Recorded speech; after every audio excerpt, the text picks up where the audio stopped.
Hello and welcome to my English institute YouTube channel. क्या आपके friends group में ऐसे कई फ्रेंड्स हैं या आपके चार पांच आपके सराउंडिंग में जो लोग रहते हैं, क्या उसमें उनमें से कोई ऐसे लोग हैं, ऐसे आदमी है, ऐसे पर्सन है जो अपनी गलती गलती को मानते नहीं, या ऐसे लोग हैं कि उनको लगता है कि वो ही बेस्ट है, वो सब कुछ जानता है, उनका कभी गलती हो ही नहीं सकता?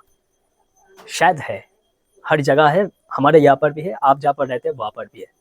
तो उन लोगों को हम क्या कहेंगे इंग्लिश में? तो आज के जो 5 नए वोकैबुलरी है, पहला जो वोकैबुलरी है, पहला जो वर्ड है, जो वोकैबुलरी है, उनमें से जो इन टाइप के लोगों को हम जो कहते हैं, वो है आज का पहला वर्ड, पहला वोकैबुलरी। तो उनको कहते हैं हम इनफैलिबल।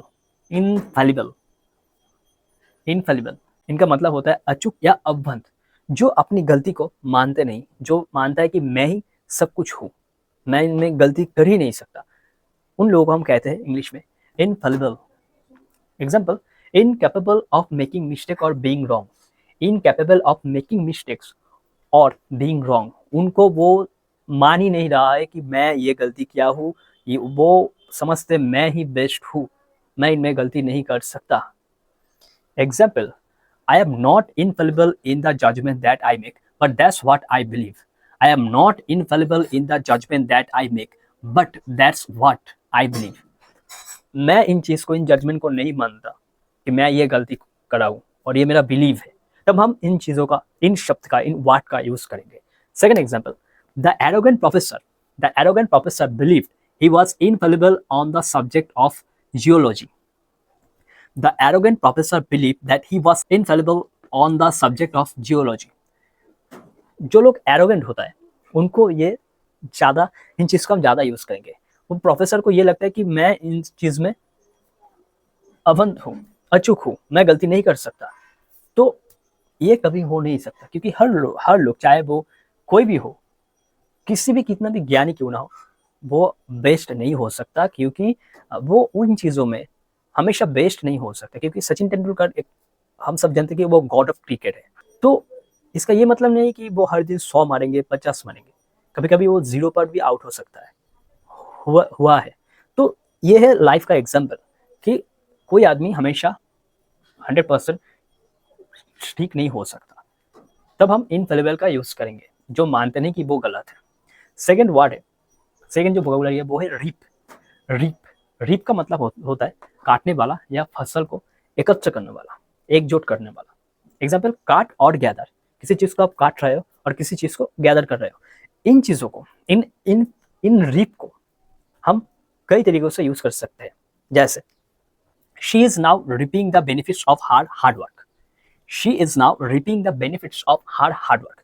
आप किसी चीज को, आप पढ़ाई कर रहे हो, मेहनत कर रहे हो, आप उन मेहनत का रंग दिलाया, वो उस मेहनत का रंग, उस मेहनत का आपको प्रॉफिट हुआ। कैसे? आप एग्जाम की तैयारी कर रहे हो और आप पास हुए अच्छे नंबर से, आपको अच्छी जगह जॉब मिले, आप किसी चीज को क्रैक किया, तो वो मेहनत का फल मिला। तो इन चीजों में हम, she is now ripping the benefits of hard work, आप जो मेहनत किए उनका फल मिल रहा है। तो इन चीजों में हम रिप का यूज करेंगे। और एक चीज है, example, the workers were out reaping the crops. The workers were out reaping the crops. जो वर्कर है, जो फसल काटते हैं, वो क्रॉप्स को कट रहा है, तो वर्कर्स रिपिंग आउट उन चीज़ों को काट रहा है। तब हम इन चीज़ का यूज़ करेंगे। थर्ड होता है आपका एनरिचिंग। एनरिचिंग, एनरिचिंग का मतलब होता है बढ़ना या संपूर्ण बनाना। बढ़ाना मतलब एनरिच, आप इस लेवल से इस लेवल तक पहुंच रहे हो, उनको कहते हैं हम एनरिच। जैसे, to improve the quality of something by adding something else.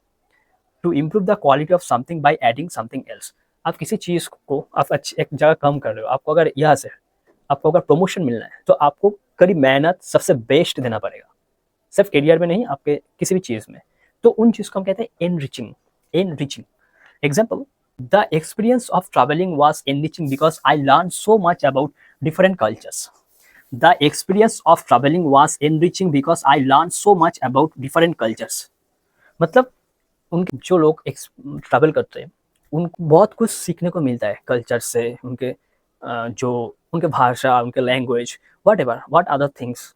तो जो लोग ट्रैवल करते हैं, वो एक अपने माइंड को बहुत कुछ देता है, वो कुछ लर्न करता है, वो अपने जो कल जो उनका जो माइंड था उससे बेटर होता है, क्योंकि वो कुछ लर्न कर रहा है।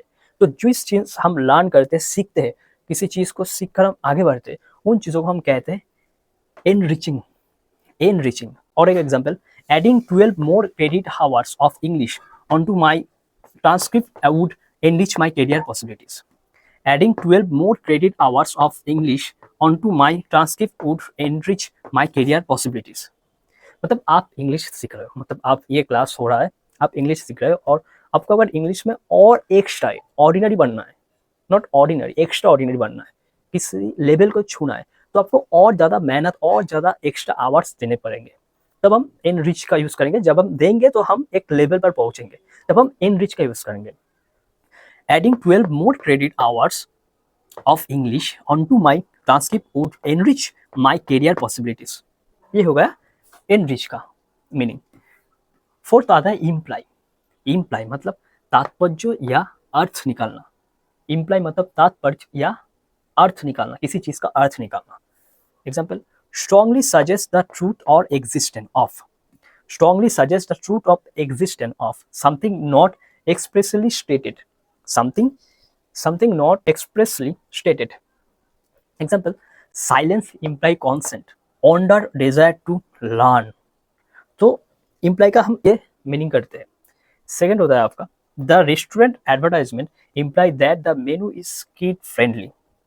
The restaurant advertisement imply that the menu is kid friendly. Restaurant का जो एडवर्टाइज है वो ये बाया करता है, ये अर्थ निकलता है कि ये रेस्टोरेंट बच्चों के लिए है, बच्चों के लिए भी है। तब हम इन चीज़ का यूज़ करेंगे। जो चीज़ हम साइलेंट रहते हैं, जो चीज़ आप चुप रहते हुए सह जाते हो, कहीं कहीं उनका जवाब उस चुप रहने में भी है, तब हम इम्प्लाई का यूज़ करेंगे। फिफ्थ नंबर पर होता है आपका इंडेस्क्रिबेबल।